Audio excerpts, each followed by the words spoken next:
Hello. So, the history topic for today is going to be Eleanor Roosevelt and the Declaration of Human Rights. I used ProQuest historical newspapers for my sources. The good thing about newspapers is that they can be primary or secondary sourcing depending on how we're looking at it and what they're doing. With the primary sources, we need to remember that sometimes with newspaper articles, even though they may be there, they do have a biased view. So you can't always take what their word to be true.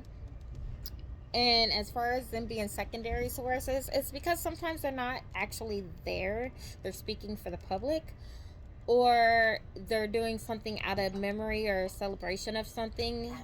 Like one of my sources this week is the celebration 100 years later after her death and starting the Declaration of Human Rights. So, but they started a museum, and that's why it was brought up in a topic, and they made sure to like point out her contributions to the world and to the human rights and to feminism and just everything, because even though she specialized and was active in human rights, it was a part of feminism, because like women, we had limited rights back then, and our voices weren't very loud and clear, but like hers was. Men listened to her, government officials listened to her. Like, she wasn't just the president's wife, she wasn't just the first lady. She went and made her own step into the world and tried to change the world to be better. And she didn't just try to change America, she was trying to make it better for everywhere. And talking and wanting basic human rights, like the right to travel, the right to a lot of things. And even though a lot of the Declaration of Human Rights isn't put into laws, um, it's a step toward a direction of acknowledging how we're supposed to treat humans, and and the rights that we should have and all countries should have. Of It doesn't matter your race, class, or gender.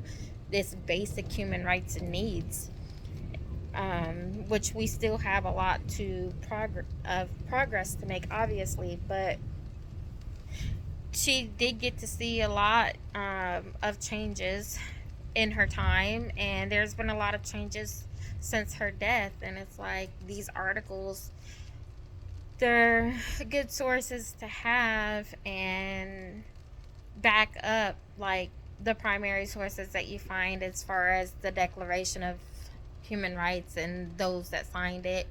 I actually did a paper on it in my undergrad years, because I was interested in Eleanor Roosevelt and women's history, and it was just a good topic if you're going to do United States history, because women have bad history here.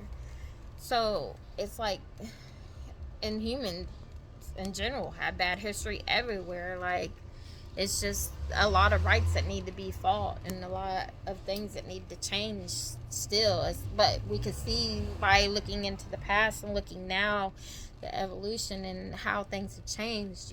So it just, she started it, and like a lot of people might not know, but she started that Declaration of Human Rights.